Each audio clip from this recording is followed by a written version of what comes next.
Hello everyone! A day in a life pala ito na mini vlog guys. I-show lang good namin sa inyo kung ano yung normal day namin kahit alam namin na wala kayong pake. Hapit na nga mag-8 na kami ay magising. Basta wala kaming problem oy basta late magising kay wala pa man kami kids. Ang only thing lang talaga na ginagisingan namin ng maaga is ang work. Paglabas ko nga ng kwarto ay nagpabukal agad ako ng ininit. Tapos pinakain ko sa mga manok itong leftovers na pagkain ng aming aso. Pagkatapos ko nga magpakain ng manok ay nagtakang na ako ng nilungag para may makain kami na kanon.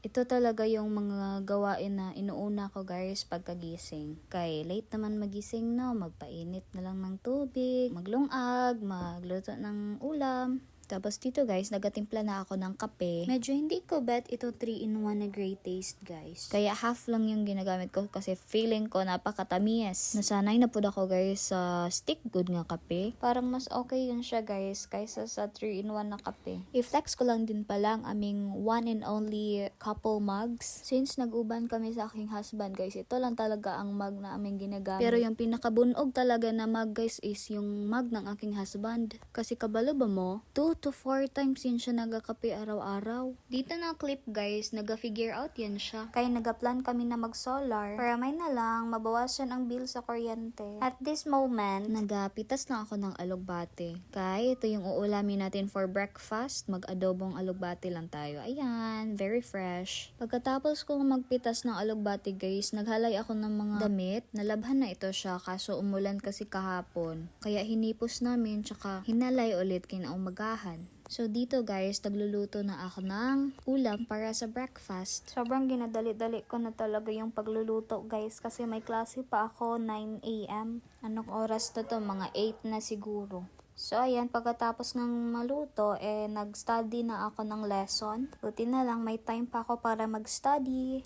Kung nag-i-ESL ka guys, need din talagang mag-study para hindi magkayamo-yamo yung itudlo mo sa students mo. Ang cute din talaga ng aso namin. Her name is Chuchay. So 10 AM na to guys, 9 to 10 yung klase ko. And yes, tapos ng klase ko dito. So it's time to eat breakfast. Medyo gutom na nga rin talaga ako sa mga oras na to. Kasi hindi talaga ako kumakain ng late because I have an ulcer. So dyan guys, kinabadlong ko nga yung husband ko kasi hindi pa kumakain. Ginauna pa yung ibang butang. So after namin kumain guys, syempre need talagang maghugas agad ng pinggan kasi ayaw ko ng maraming hugason na nakatambak lang sa lababo. Pero minsan talaga natatambakan talaga yung lababo lalo na tinatamad maghugas. I think lahat naman tayo ay may ganyang pag-uugali. Lalo na tayo ay sinusumpungan ng katamaran. Char, galing ko ng magtagalog ah.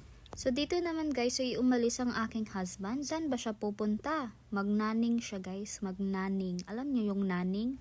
Naning good, uy, mga Bisaya rin nakabaluan na. So pag uwi nga niya ay magtimpla ulit tayo ng kape. Same mugs pa rin yung gagamitin.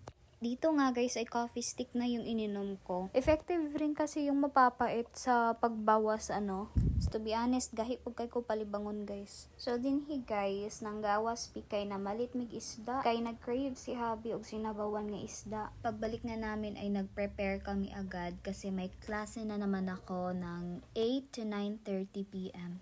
I think 6 PM na ng mga oras na to. So, dinalian lang pa rin yung pag-prepare namin dito, guys. Ako na nga rin ang nag-prepare ng mga dahon-dahon na gulay. And siya yung naglilinis ng isda. And ana siya na po ang magprito. So, dinhing apart, nagtinabangay lang yun me. And gawing labing-labing, charis. While nagaprito si Habi guys, is nag-study naman ako ng lessons ko kasi I have 3 students na magkasunod-sunod. So, ayan, nag-study ako dyan. At dito nga ay nakakain na kami sa wakas. I only have 30 minutes na lang here before the class. But I still enjoyed my dinner. Buti na lang, hindi naman ako natukan. Hi guys, I'm done with my class and parang matigulang naman yung mukha ko guys. Ayun. Am I stressed? Stressed. Hindi kasi ako nakatulog gani ha. Hindi ako nakanap ba. Kaya mukha ko nanay. Kaninang udto pa talaga ako sleepy guys. Pero hindi ako makasleep kinagaulan. Tapos wala pa yung husband ko. Baka pasukin ako dito or mag-ayo siya sa labas. Tapos hindi ko marinig. Pero nailahutay ko lang din naman yung klase ko. Matapos kung maghugas ay nag-toothbrush na kami. Kaya it's time for bed na. And yun lang guys. Uy, thank you Bia so much sa paglantaw sa aming mini vlog ha. See you again next time sa aming mini vlogs. Bye bye!